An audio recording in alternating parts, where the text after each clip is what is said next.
Previously on IchiNKatTV. So I'm actually surprised we haven't seen one L. It's probably right under here. Alright, keys. Make it happen. Hold on. Whoa. Yeah, I know. Nothing. But what does that do for us? Oh, Two, so they can be on the wall. What I got so far was search probably desk, side by desk from. And so from that, Ichi went ahead to the music room and just started clicking random desks, and that's where we are. What? Huh?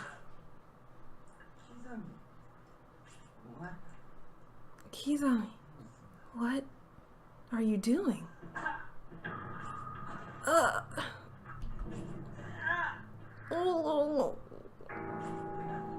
no.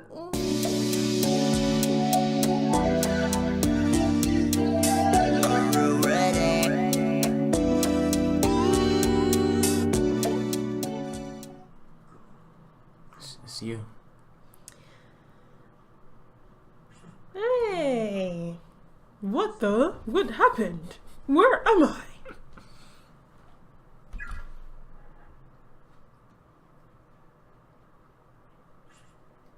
Was I knocked out?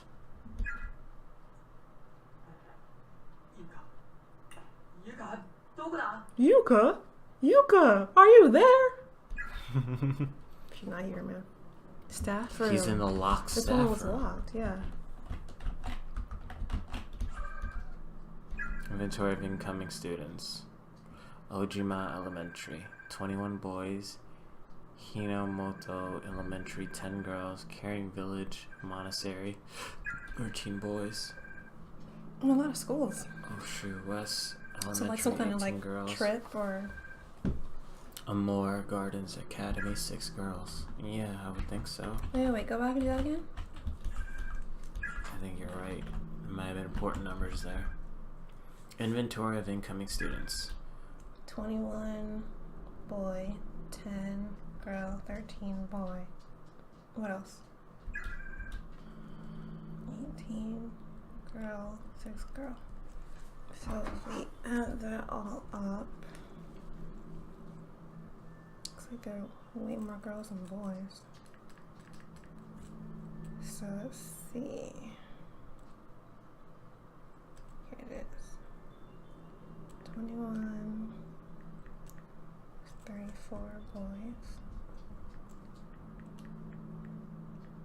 No, same amount. 34. 34 each. The remains of a female student are sprawled out on the ground here. Her student ID name tag is still pinned to her breast pocket.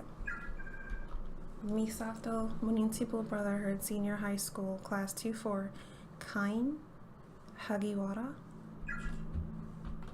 Is that how you pronounce that? Kain? Maybe. It's a little strange. I Because think it would be usually- like Kai without the N. Yeah, it's probably, kind. Sort of. It's kind of, yeah, it's strange.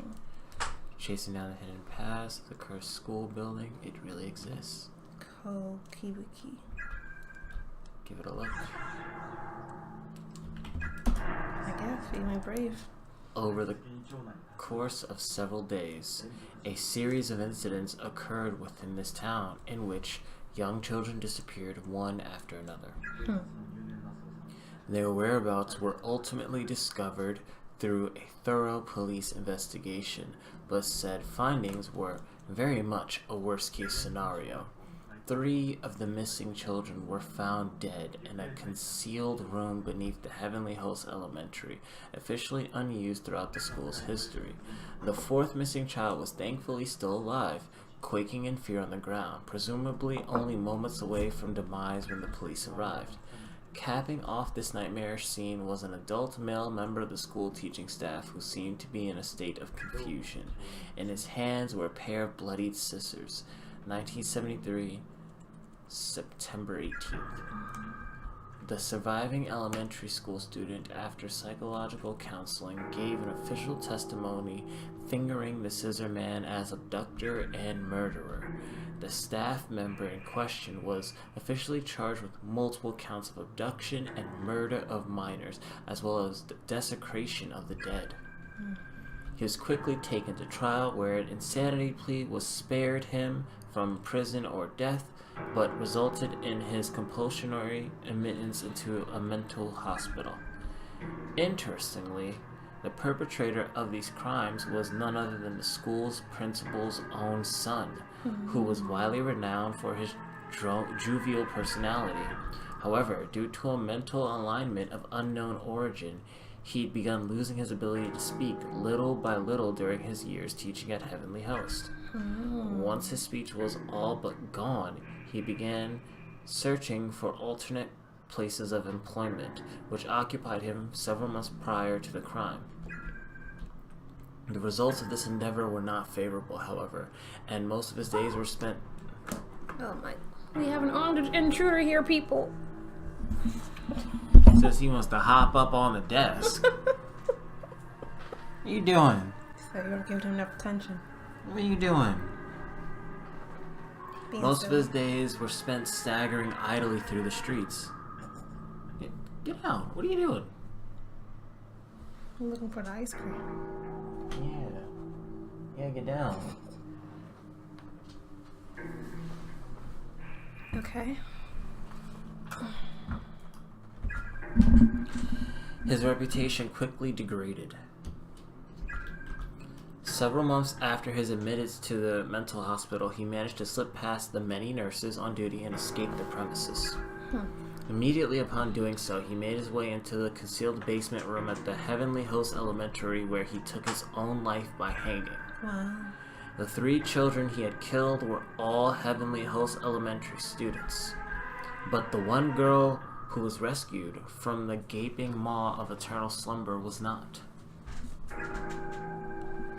Following her close call, she and her family moved to another prefecture, far from the memories that no doubt would have otherwise haunted them forever.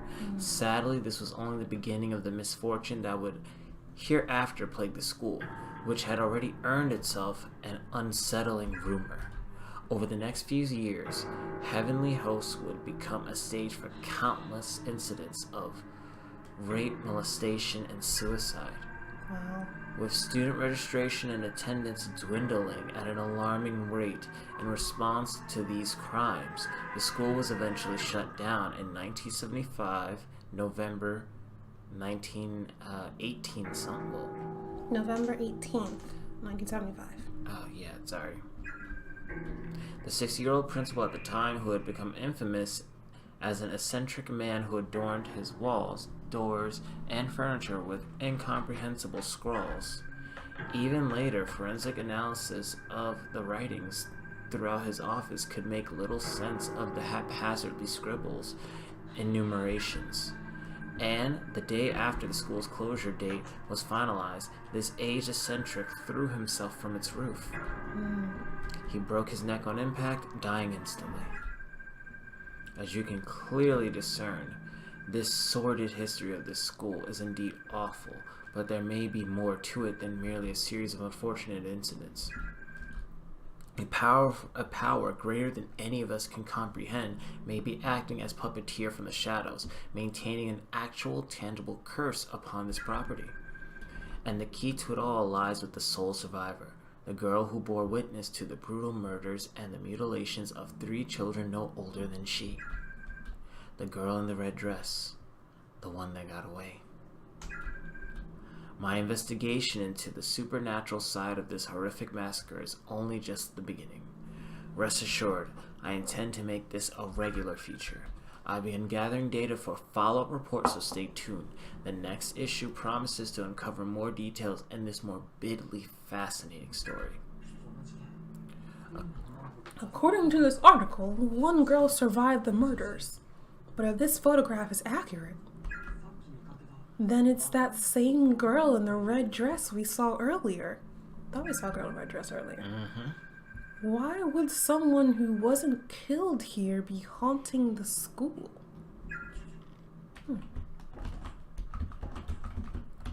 Good question.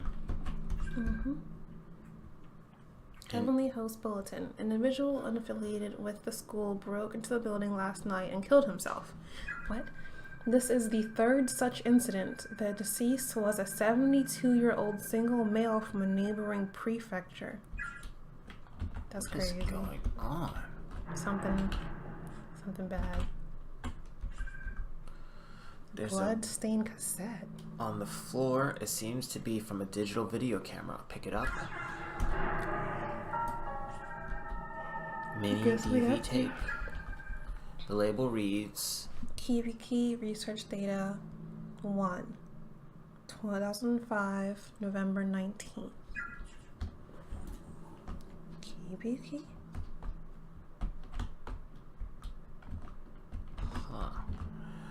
I'm not gonna lie, guys, That's man. creepy. This game is pretty creepy. And the horror, you know, oh, That's you. to worry so much for another's well-being that it torments you to the core. It is an exquisite stigma that afflicts the living and the dead alike.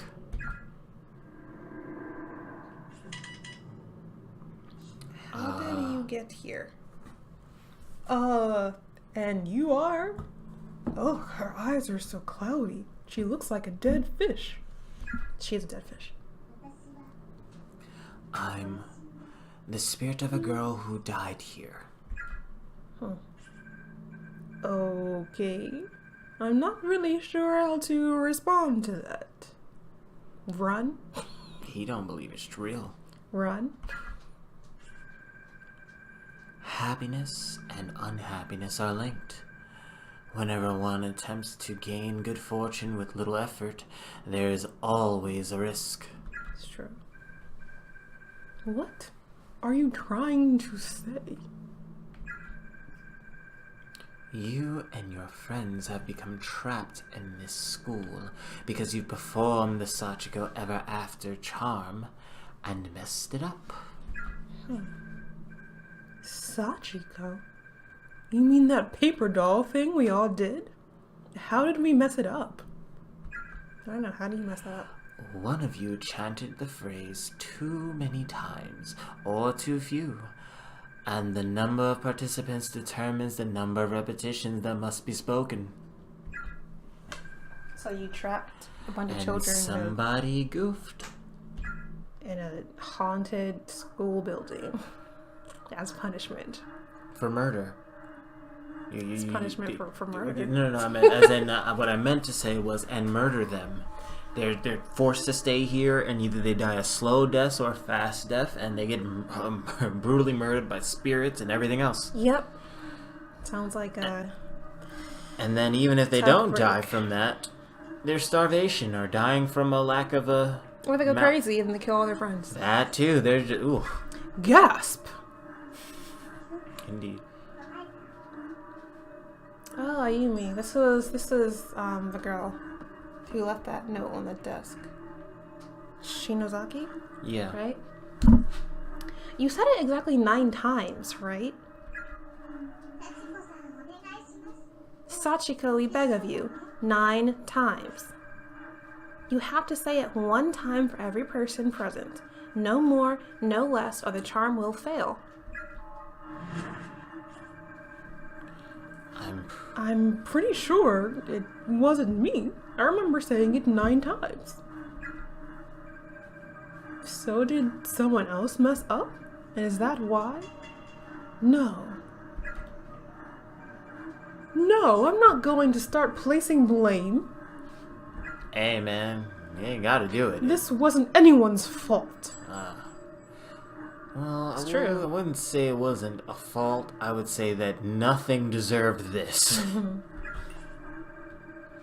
It may have been on purpose. One of your friends probably thought the whole thing was silly and just didn't even bother to count. Or maybe a misguided member of your group didn't want the fun to end and knowingly flubbed the charm in a vain attempt to prompting a do-over. Gasp! No! Even if it wasn't on purpose, some of your friends have a tendency not to take things very seriously, no? It's not inconceivable that they'd mess up. And just say, oh well, it's not like I'll ever be found out. Found out. Without even realizing their actions would ultimately doom you all. And no one's owned up to it, right? Not a single one of your friends has said to you, I screwed up. I'm so very sorry. Shut up!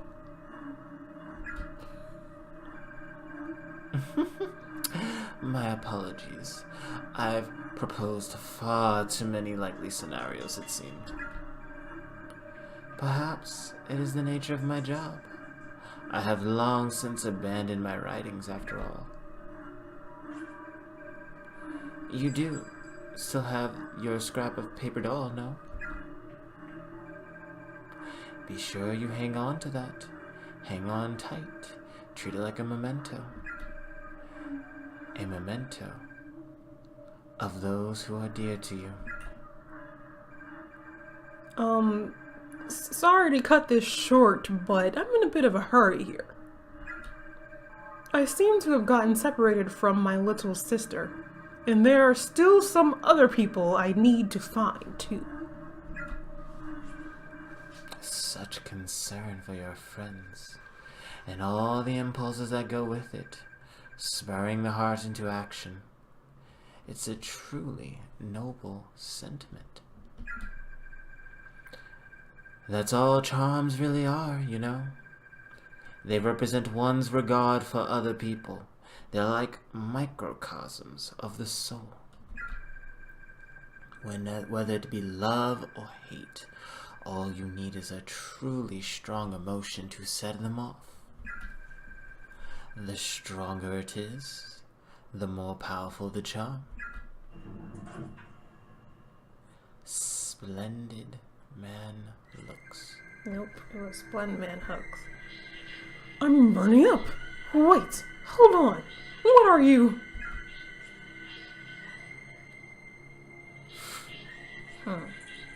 Feels like my body's on fire. Stop this. Please, stop. She must be like doing a spell or something. Yeah.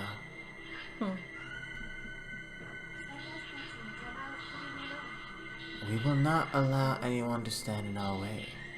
Those who do will suffer without mercy. Now go. Go to the one who occupies your thoughts. Though you probably won't make it in time.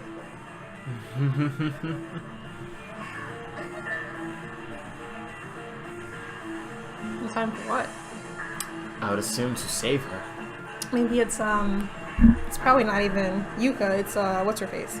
Nah, you know it's definitely What's her face? Ayumi? No. No, it's Naomi. Naomi, yep. Naomi. And continued in chapter 4. So, Whoa. I think this is a pretty good point. That was a wild ride. Yeah, a lot happened. This game got real violent, real dark, real quick. It's been dark and violent since the very yeah, beginning. I know. They just keep revving it up. It's true. Like, if you think it wasn't gonna get worse, oh, you have not seen anything yet. So, I think this is pretty much a good point for us to end things here. Thank you guys for watching. Also, this furry intruder is still here, so he's saying goodbye too. No, he's not. No, he's really not. He rude. Alright, guys, so, tune in for the next one. Bye, guys. Later.